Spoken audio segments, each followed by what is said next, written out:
Hello student, welcome back in Bishop Academy online classes. Chapter चल रहा है P block element, और P block element के का फर्स्ट पॉइंट है ग्रुप 15 एलिमेंट। हालांकि हमने ऑर्गेनिक केमिस्ट्री का थर्ड चैप्टर पढ़ा रहे थे, aldehyde, ketone and carboxylic acid. तो aldehyde, ketone and carboxylic acid यह सेकेंड टर्म का कोर्स हो गया है, जिसमें हमने आपको एल्डिहाइड का इंट्रोडक्शन, एल्डिहाइड का प्रिपरेशन, एल्डिहाइड की फिजिकल प्रॉपर्टी, एल्डिहाइड की केमिकल प्रॉपर्टी के बारे में एक्सप्लेन कर चुके हैं। इसके साथ साथ कीटोन की फिजिकल प्रॉपर्टी, केमिकल प्रॉपर्टी और प्रिपरेशंस ऑफ द कीटोन के बारे में हमने डिस्कस कर दिया है। Uses of aldehyde and ketone भी आपको हमने बता दिया है। सिर्फ उसमें एक फंक्शनल ग्रुप रुक चुका है, वह है कार्बोक्सिलिक एसिड। और कार्बोक्सिलिक एसिड के बारे में हम डिस्कस तब करेंगे जब आपको हम सेकेंड टर्म का सिलेबस पढ़ाएंगे तब, क्योंकि अभी सिलेबस चेंज हो चुका है। फर्स्ट टर्म में जो चैप्टर आने वाले हैं, फिजिकल केमिस्ट्री से दो चैप्टर हैं, एक सॉलिड स्टेट है, दूसरा सॉल्यूशन है। इन ऑर्गेनिक केमिस्ट्री से पी ब्लॉक एलिमेंट है, और ऑर्गेनिक केमिस्ट्री से दो चैप्टर आने वाले हैं, तीन chapter, halo alkanes, halo arenes, alcohol, phenol ether and biomolecules.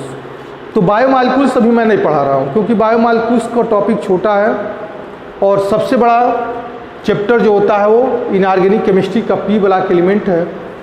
तो पी ब्लॉक एलिमेंट हम स्टार्ट कर रहे हैं यहाँ पे, क्योंकि आप क्लास फर्स्ट ईयर में पी ब्लॉक में सिर्फ दो ही ग्रुप पढ़े थे, 13 और 14।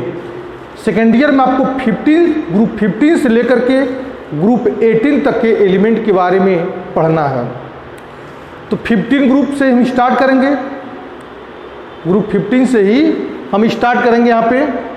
और जब इस पी ब्लॉक एलिमेंट को हम पढ़ा लेंगे, तब उसके बाद से जो है हम सेकेंड वॉल्यूम का, यानी कि ऑर्गेनिक केमिस्ट्री का बायोमॉलिक्यूल्स पढ़ाएंगे। उसके बाद से जो है फिजिकल, सॉलिड स्टेट और सॉल्यूशन को टच करेंगे। ठीक है, तो हम यहाँ स्टार्ट कर रहे हैं पी ब्लॉक एलिमेंट से। फर्स्ट ईयर में सिर्फ दो ग्रुप के बारे में पढ़े थे, 13 और 14। अब यहाँ पे सेकेंड ईयर में आप 15 to 18 ग्रुप 15 से लेकर के 18 तक के ग्रुप के बारे में आपको पढ़ना है। मतलब 15 ग्रुप, 16 ग्रुप, 17 ग्रुप और 18 ग्रुप की तक। तो 15 ग्रुप में कौन कौन से एलिमेंट आते हैं और क्यों उनको एक साथ रखना जरूरी है, तो देखते हैं 15 ग्रुप के एलिमेंट कौन कौन से हैं। 15 ग्रुप में देखिए, पी ब्लॉक एलिमेंट में स्टार्ट होता है बोरान, कार्बन, ठीक है, बोरान है, कार्बन है, नाइट्रोजन, ऑक्सीजन के बाद है फ्लोरीन, उसके बाद आता है नियॉन। और नाइट्रोजन 15 ग्रुप में है, क्योंकि इसका जो है एटॉमिक नंबर जो है 5 है। इसका एटॉमिक, बोरान का एटॉमिक नंबर कितना, 5 है। इसका 6 है, इसका 7 है, इसका 8 है, इसका 9 है और इसका 10 है। इस नाइट्रोजन की फैमिली में कौन कौन आते हैं, तो nitrogen, phosphorus, arsenic, antimony and bismuth. Nitrogen, phosphorus, arsenic, antimony and bismuth, यह 5 एलिमेंट को एक साथ रखा गया है। मतलब एक ग्रुप में रखा गया है। Nitrogen, phosphorus, arsenic, antimony, bismuth को एक ग्रुप में रखा गया है। क्यों रखा गया है, तो इसके बारे में भी हम डिस्कस कर रहे हैं। पहले जानिए ग्रुप 15 में कौन कौन से एलिमेंट हैं। तो group 15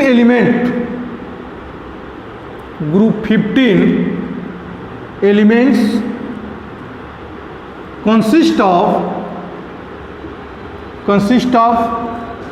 nitrogen,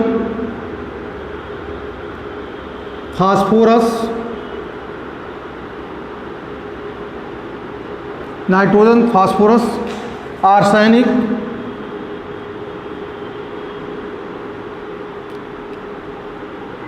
nitrogen, phosphorus, arsenic, antimony,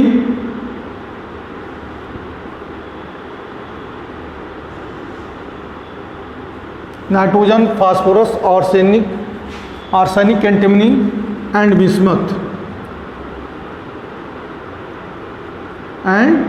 को, ये सब ग्रुप 15 एलिमेंट के में आने वाले एलिमेंट हैं। ग्रुप 15 एलिमेंट में ये सब आने वाले एलिमेंट हैं, nitrogen, phosphorus, arsenic, antimony and bismuth. They are collectively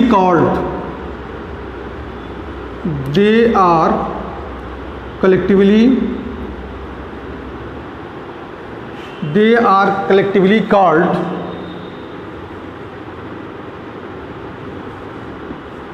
क्या बोलते हैं इनको? नाइकोजेन।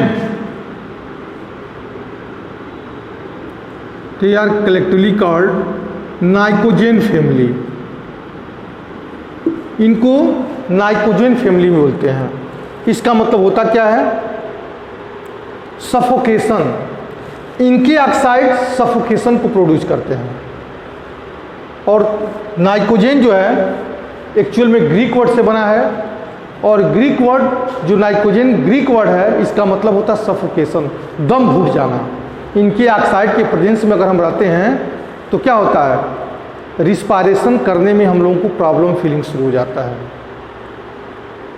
प्रॉब्लम फीलिंग होता है। इसलिए जो है इनको नाइकोजेन फैमिली में रखा गया है। देयर कंपाउंड्स आर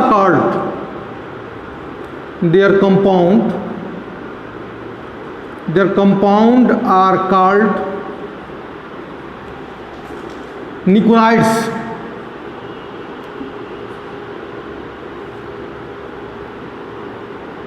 इनकी फैमिली को बोलते हैं pnictides. Pnicogen means the Greek word pnicogen means suffocation. ये क्या प्रोड्यूस करते हैं? सफोकेशन प्रोड्यूस करते हैं।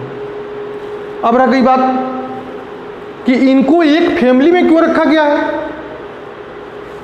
क्या सब सफोकेशन प्रोड्यूस करते हैं? तो आंसर है यस, सबके ऑक्साइड सफोकेशन को प्रोड्यूस करते हैं। इसलिए इस ग्रुप के एलिमेंट को हम नाइकोजेन बोलते हैं, और इनसे बनने वाले कंपाउंड को हम बोलते हैं निकोनाइड्स बोलते हैं। अब इनको एक साथ क्यों रखा गया? तो इनका इलेक्ट्रॉनिक कन्फिगरेशंस करते हैं। इलेक्ट्रॉनिक कन्फिगरेशंस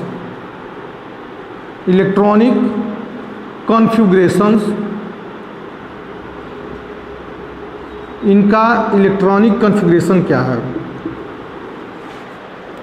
इलेक्ट्रॉनिक कन्फिगरेशंस हम इनर्ट गैस के फॉर्म में लिखेंगे।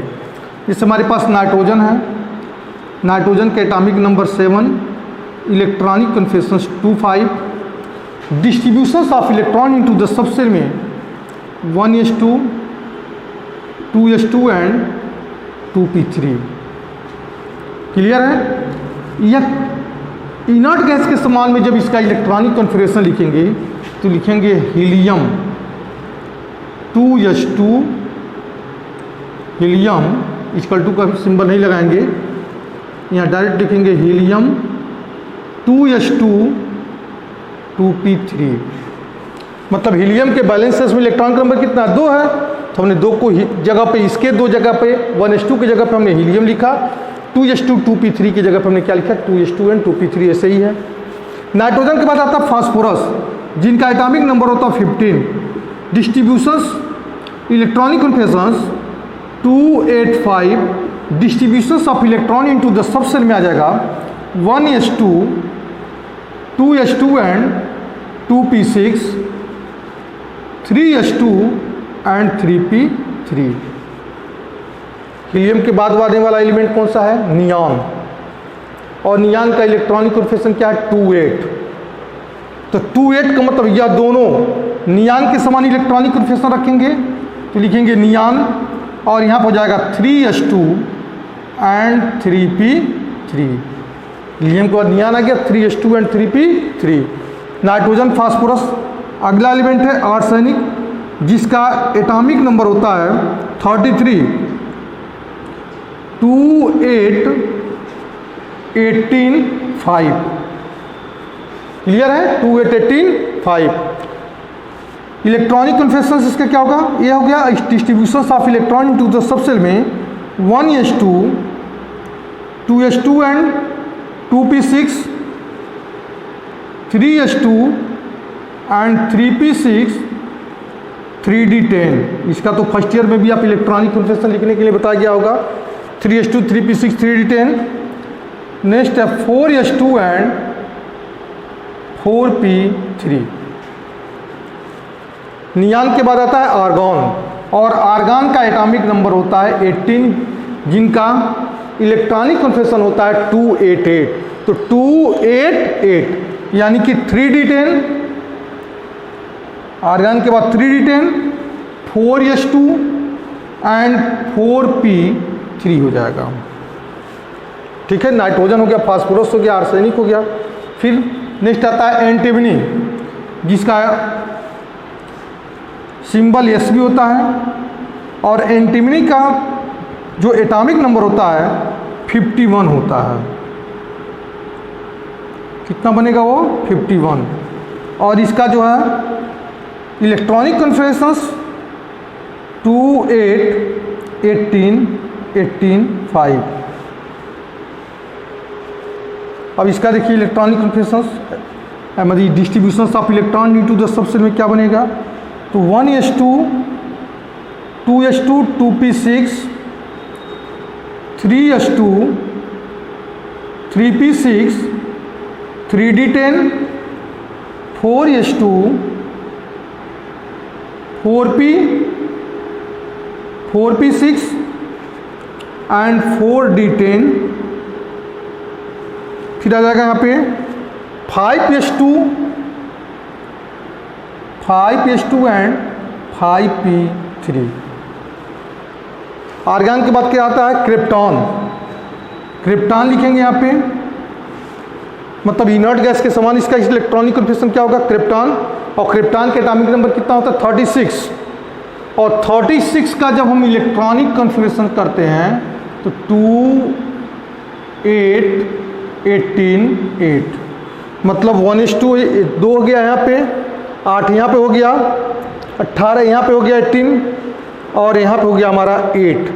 यहाँ पे क्या हो गया हमारा? 8। यानी 4d10, 5s2 एंड 5p3। ये हो गया एंटीमनी का। अब आते हैं बिस्मथ, Bi, जिसका सिंबल होता है और एटॉमिक नंबर होता है 83। इलेक्ट्रॉनिक कन्फेक्शंस 2 8 18, 2 8 18, 32। अब जोड़ दीजिए इसमें 32 8 40 10 50 10 60 10 70 78 5 83। तो 2 8 18 32 18 5, मतलब 18 दूनी 36 हो जाएगा, और 36 और 32 62 हो जाएगा, 62 और 10, अरे 18 दूनी 36, अब 32 हो जाएगा, 30 20 60 30 30 60 66 2 68 68 10 78 5 83। ठीक है, ये हो जाएगा 1s2 2s2 and 2p6, 3s2 3p6 3d10। ठीक है, 4s2 4p6 4d10 and 1s2 2s2 2p6 3s2 3p6 3d10 4s2 4p6 4d10 4f14 4f14। अब आता है 5s2 5p6 and 5d10 6s2 and 6p3। Krypton के बाद अगला एलिमेंट आता है इलेक्ट्रॉनिक कन्फिग्रेशन अगर हम रखते हैं इनर्ट गैस के समान। तो क्रिप्टॉन के बाद आता है जीनॉन, और जीनॉन का एटॉमिक नंबर होता है 54। तो 2 8 18 18 8, तो ये जगह 18 18 36 तो 46 60 54, मतलब यहाँ पे यह 2 हो गया, यहाँ 8 हो गया, यहाँ 18 हो गया, ठीक है। और पुनः जो है फिर आ जाएगा यहाँ पे 4s2 4p6 4d10। अब यहाँ पे देखिए कौन कौन सा एलिमेंट आ रहा है, मतलब 1s2 ये 2 8 18, ठीक है। और पुनः एक बार 18 4s2 4p6 4d10, 18 के बाद पुनः 8, मतलब 2 8 ये हो जाएगा, फिर यहाँ पे 18 हो जाएगा, ठीक है। 3d10, फिर आ जाएगा यहाँ पे 18, उसके बाद से है 18 के बाद 4f हो जाएगा यहाँ पे 4 या 14, यहाँ लिखेंगे जीनान के लिए क्या मिल गया हमको यहाँ पे 4, यहाँ लिखेंगे 4f 14 आ जाएगा यहाँ पे। अब बचे क्या 5d10 6s2 एंड 6p3। यह हमारा जो इलेक्ट्रॉनिक कन्फिगरेशन किसका है, नाइट्रोजन फैमिली का है। अब कॉमन क्या है कि क्यों इनको एक साथ एक ग्रुप में क्यों रखा गया है, तो हम ऑब्जर्व करते हैं तो सबके बैलेंस सेल्स में इलेक्ट्रॉन का नंबर कितना होता है, Ns2 एंड Np3। सबके बैलेंस सेल्स में, यानी सबका बैलेंस सेल्स का इलेक्ट्रॉनिक कन्फिगरेशन जो मिलता है वह एक कॉमन है, Ns2 एंड Np3। जब कॉमन है तो सबको एक साथ हम पीरियोडिक टेबल में क्यों नहीं रख सकते हैं। नाइट्रोजन फैमिली में जितने भी एलिमेंट आते हैं सबके बैलेंस सेल्स का जो इलेक्ट्रॉनिक कन्फिगरेशन है वह कितना है, Ns2 and Np3, Ns2 and Np3। तो सबका बैलेंस सेल्स का इलेक्ट्रॉनिक कन्फिगरेशन कॉमन है, इसलिए सारे एलिमेंट को एक साथ रखना जरूरी है। क्लियर है। अब आता है अकरेंस कि नाइट्रोजन कहाँ मिल रहा है, फास्फोरस कहाँ मिलता है, आर्सेनिक कितना मिलता है, कितना परसेंट मिल रहा है एटमॉस्फेयर में, या कितना परसेंट मिल रहा है अर्थ के क्रस्ट में, विस्मित कहाँ मिल रहा है, तो इसके बारे में हम लोग डिस्कस करें।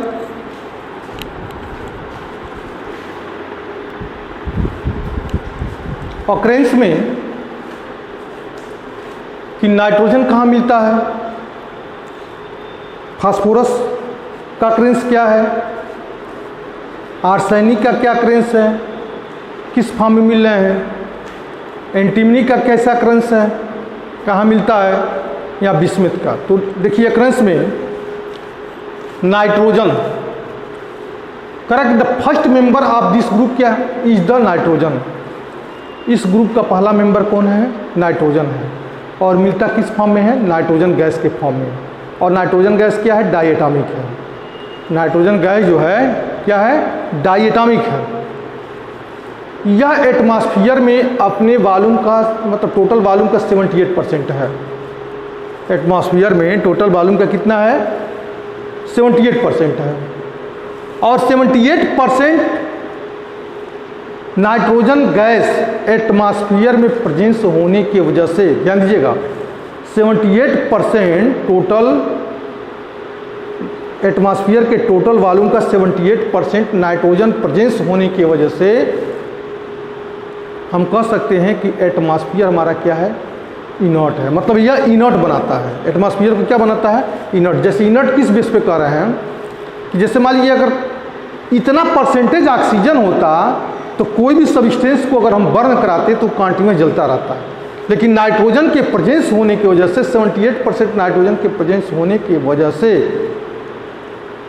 अगर माचिस की तिल्ली को जलाते हैं, कोई चलती हुई वस्तु जलती है तो कुछ समय के बाद वो क्या हो जाती है, बुझ जाती है। एक इनर्ट माहौल देता है, इनर्ट सिचुएशन पैदा करता है। अर्थ के क्रस्ट में ये दो फॉर्म में मिलता है मेनली, एक चिली साल्टपीटर, दूसरा इंडियन साल्टपीटर। चिली साल्टपीटर को बोलते हैं हम पोटेशियम नाइट्रेट, चिली साल्टपीटर को हम बोलते हैं पोटेशियम नाइट्रेट। और दूसरा इंडियन साल्टपीटर को बोलते हैं sodium nitrate. Indian salt sorry कह रहा है यहाँ पे देखिए, it occur NaNO3 Chile salt sodium nitrate. Chile saltpetre को क्या बोलते हैं हम? Sodium nitrate. चिली साल्टपीटर को हम सोडियम नाइट्रेट और इंडियन साल्टपीटर को क्या बोलते हैं? Potassium nitrate. It is a found, इसके अलावा मतलब अर्थ के क्रस्ट में दो फॉर्म में, एक इंडियन साल्टपीटर, दूसरा चिली साल्टपीटर। एटमॉस्फेयर में 78%। इसके अलावा जो नाइट्रोजन का मेजर सोर्सेस है, मेजर तो नहीं कर सकते, लेकिन इसके अलावा नाइट्रोजन का और भी सोर्सेस क्या है? जो एनिमल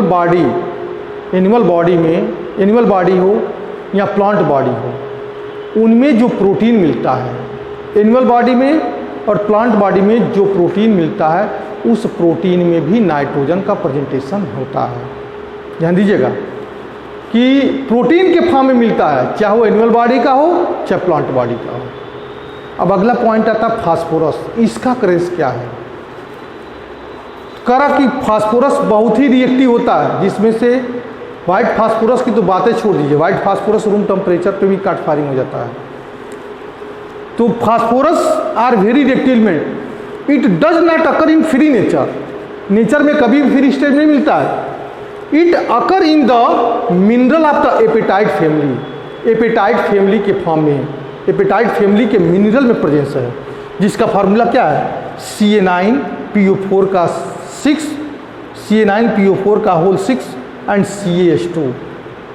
और X इक्वल टू क्या हो सकता है? Fluoro chloro are hydroxy, OH में फ्लोरो क्लोरो आर हाइड्रोक्सी। अब यहाँ पे लिखते हैं हम, अगर X इक्वल टू F है, X इक्वल टू F है तो लिखते हैं फ्लोरोपेटाइट, फ्लोरो एपेटाइट। और इसका फार्मूला होता है, ये Ca9 है ना, तो यह लिख सकते हैं 3Ca3PO4 का होल ट्वाइस, 3 2 जा 6, यानी 6 यहाँ भी हो गया, एंड CaF2। ध्यान दीजिएगा, यह फार्मूला फ्लोरोपेटाइट का है। इसमें फास्फोरस है कि नहीं है? देखिए PO4 है, फास्फोरस है, यहाँ से हम फास्फोरस को निकाल लेते हैं। X इक्वल टू Cl है तो क्लोरोपेटाइट हो जाएगा, क्लोरो एपेटाइट। और इसका फार्मूला होता है 3Ca3PO4 का होल ट्वाइस Ca क्या है? Cl2। 3Ca3PO4 का होल ट्वाइस Cl2। OH यहाँ पे है, X इक्वल टू OH है, इसको बोलते हैं हाइड्रोक्सी एपेटाइट, हाइड्रोक्सी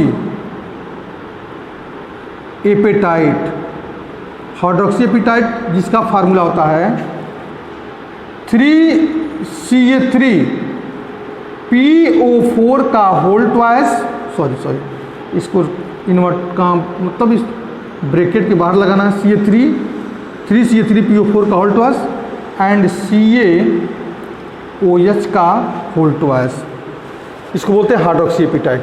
सब में फास्फोरस प्रेजेंस है और कंबाइंड स्टेट में है, फ्री स्टेट में नहीं है। तो यह फ्लोरोपेटाइट, क्लोरोपेटाइट, हाइड्रोक्सी एपेटाइट, यह सब फास्फोरस के स्रोत होते हैं, फास्फोरस जहाँ से हमको मिलता रहता है। अब हम बात करेंगे, नाइट्रोजन की बात हो गई, ये नाइट्रोजन, फास्फोरस। अगला एलिमेंट कौन कौन है? तो अगला एलिमेंट है आर्सेनिक,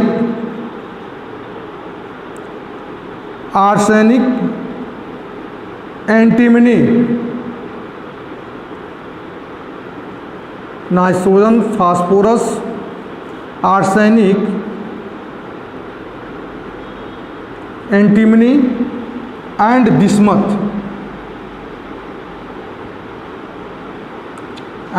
बिस्मथ, इनका करेंस क्या है? तो इनका करेंस है, इट इज मेनली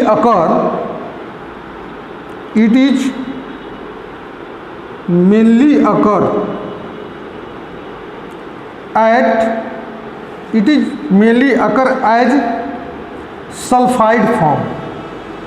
किस फॉर्म में? तो आंसर है सल्फाइड फॉर्म में मिलते हैं। कौन कौन? आर्सेनिक, एंटीमनी और बिस्मिथ, ये मेनली जो है सल्फाइड के फॉर्म मिलते हैं।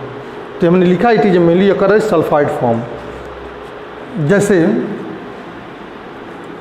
आर्सेनिक के लिए हैं आर्सेनोपाराइड, आर्सेनिक के लिए है आर्सेनोपाराइड,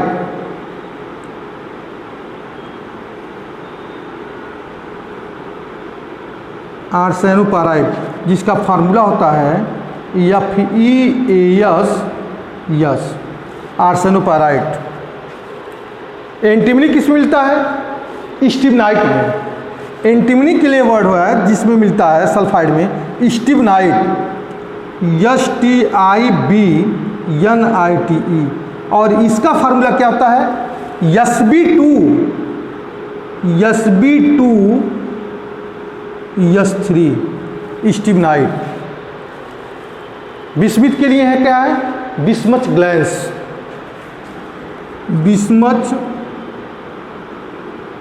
बिस्मथ ग्लैंस, ध्यान दीजिएगा, बिस्मथ ग्लैंस। इसमें से भी 1 मार्क का ऑब्जेक्टिव क्वेश्चन बन सकता है कि इसका कौन सा सोर्सेस है।